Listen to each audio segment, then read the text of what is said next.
Bonjour et bienvenue dans ce cours donc, de terminale spécialité sciences physiques. Donc, dans le chapitre sur les réactions acide-base, je voudrais voir aujourd'hui avec vous une notion un peu difficile qui est la notion d'espèce amphotère.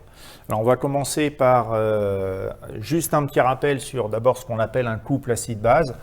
Donc, un couple acide-base, ce sont deux espèces chimiques que l'on note de la façon suivante. Un couple est formé par deux espèces. La forme dite acide et la forme dite base qui forment ce qu'on appelle deux espèces conjuguées. Donc l'acide et sa base conjuguée ou alors la base et son acide conjugué. Ces deux, le passage d'une espèce à l'autre se fait par l'échange d'un proton selon la demi-équation AH donne A- plus H+. On retrouve à travers cette demi-équation la définition des acides selon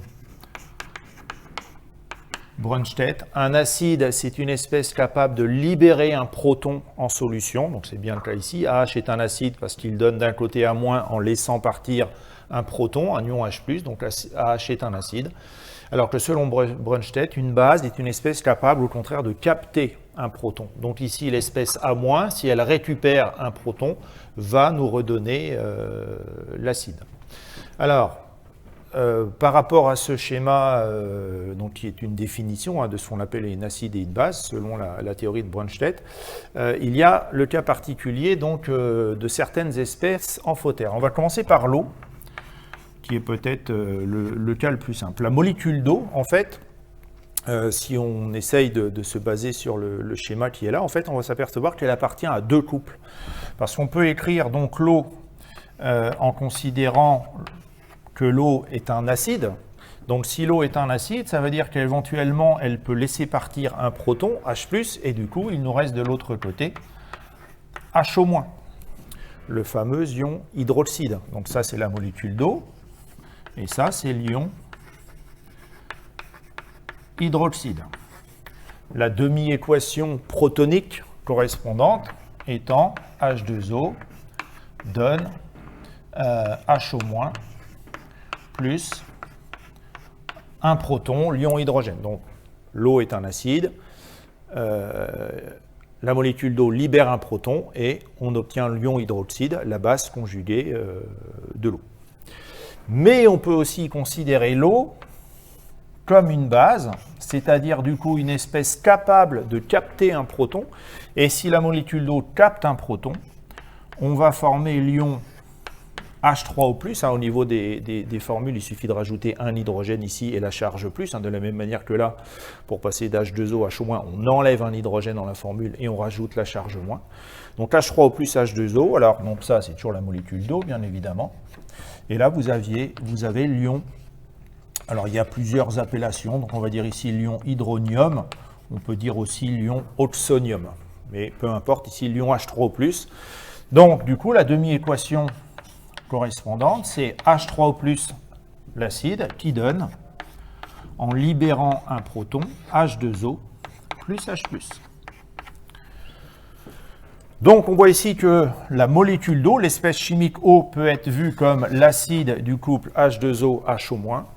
Elle peut être vue comme la base du couple H2O, du couple H3O plus H2O. Pardon. Donc, on dit que l'eau est une espèce amphotère. On emploie aussi parfois le mot ampholyte pour qualifier l'eau. Mais voilà. Espèce amphotère, c'est une espèce qui peut être, selon les cas, se comporter comme un acide ou comme une base. Alors, c'est jamais les deux en même temps. Selon ce avec quoi on la mélangera, l'eau aura la possibilité de se comporter comme un acide ou comme une base. Deuxième cas d'espèce amphotère, qui elle est un petit peu plus délicate à traiter. On va la voir sur un exemple avec la molécule d'alanine. Donc la molécule d'alanine, dont je vous mets ici la formule semi-développée, CH2, CO2H et ici un NH2. Donc la molécule d'alanine est ce qu'on appelle un acide alpha-aminé. Alors on peut expliquer un petit peu au niveau de la terminale pourquoi acide. Parce qu'on reconnaît ici le groupe caractéristique CO2H, caractéristique des acides carboxyliques. Donc cette molécule fait partie des acides carboxyliques. Mais on voit également que sur cette molécule, il y a un deuxième groupe fonctionnel, le groupe NH2, donc qui caractérise plutôt une molécule qu'on appelle une amine. Et ce groupe amine est en fait sur le deuxième carbone, ici, qu'on note. Alors, vous n'avez pas à le connaître au niveau de la classe de terminale, mais on peut quand même le dire. Puisque la molécule est un acide, ça c'est le carbone fonctionnel qui dit que la molécule est un acide, et le premier carbone après le carbone fonctionnel, ça s'appelle le carbone en alpha. S'il y avait eu un autre carbone, ça aurait été le carbone en bêta, etc.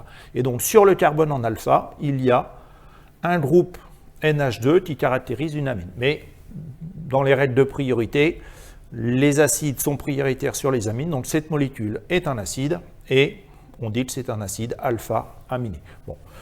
Ce n'est pas le propos pour la classe de terminale, donc c'était une petite information comme ça en passant. On revient donc sur la formule brute, CH2NH2, CO2H. Alors, cette molécule, en fait, elle présente un peu une particularité, parce qu'évidemment, si on s'intéresse uniquement à ce côté de la molécule, on reconnaît un acide carboxylique, donc du coup, on va se concentrer sur ce côté-là de la molécule. Et donc, tout ce qu'il y a là, voilà, je vais appeler ça R. Je le remplace en disant, voilà, c'est R, c'est tout ce groupe-là, c'est R. Et donc, la molécule peut s'écrire donc R, CO2, H.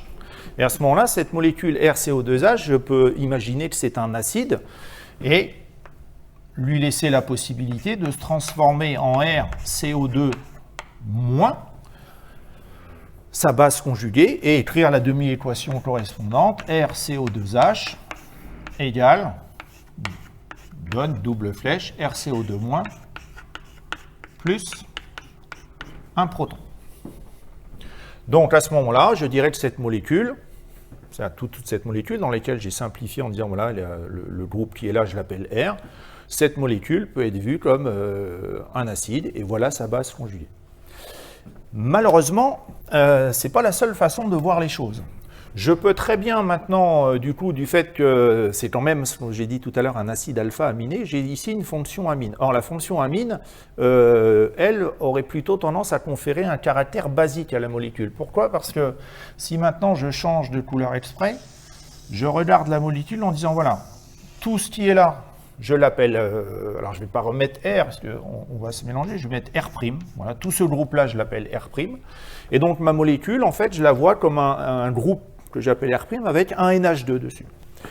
Et à ce moment-là, je vais dire que ce groupe, alors je le mets déjà du bon côté, R' NH2, peut être vu comme l'espèce basique de l'acide conjugué suivant, R' NH3+. C'est une propriété du groupe NH2 de pouvoir fixer éventuellement un proton. Donc ici, on peut former R' NH3+. Alors du coup, la demi-équation associée ici, on l'a réécrit, ça ne fera pas de mal. R' NH3+ nous donne R' NH2 plus H+. Voilà, donc d'ici, la situation est un peu plus compliquée que tout à l'heure, parce qu'en fait, donc, selon quel côté de la molécule on regarde, on voit qu'on a un côté de la molécule qui est plutôt acide, puisque CO2H, donc c'est la forme acide de ce couple-là, et puis là, un côté de la molécule plutôt basique, du coup, où, si on appelle R', tout ça, donc on a ici une forme basique. Alors du coup, ce qui se passe, alors je vais passer un peu rapidement, mais on le trouve dans certains exercices, si on combine tout ça, en fait, il faut arriver à comprendre assez intuitivement que cette molécule peut, selon les cas, et en fait, quand on dit selon les cas, en fait, c'est essentiellement selon le pH de la solution dans laquelle elle est placée, va pouvoir exister sous plusieurs formes. En fait, on peut considérer qu'on peut avoir cette forme-là, par exemple, on va laisser CO2H, et ici, on va placer par contre NH3+. On peut très bien imaginer que, tout en laissant CH2 ici, de mettre CO2- moins, et ici NH2. Et puis, pourquoi pas, on peut très bien imaginer que la molécule existe sous cette forme-là, CH2, CO2-, et ici, également NH3+. Et donc, c'est cette forme-là, en fait, qui est ce qu'on appelle donc une espèce amphotère comme l'eau. Voilà, cette forme-là de l'alanine, alors qui porte le doux nom de zwitterion, ça vient de l'allemand, zwitterion, voilà, est une espèce amphotère. Pourquoi c'est une espèce amphotère? Parce que si on la regarde de ce côté-là de la molécule, là on a CO2-, donc qui peut être vu comme une base, et donc là du coup de ce côté-là on peut capter un proton. Et ici, NH3+, donc, qui peut libérer un proton pour redonner NH2. Donc ici, on a plutôt, sur cette molécule, un côté plutôt acide. Donc cette espèce va appartenir à deux couples. Je vous laisse le soin de les écrire tout seul. Où cet ion peut être soit l'acide, soit la base.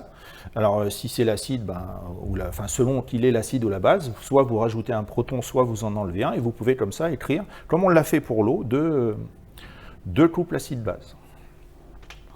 Voilà, c'est tout.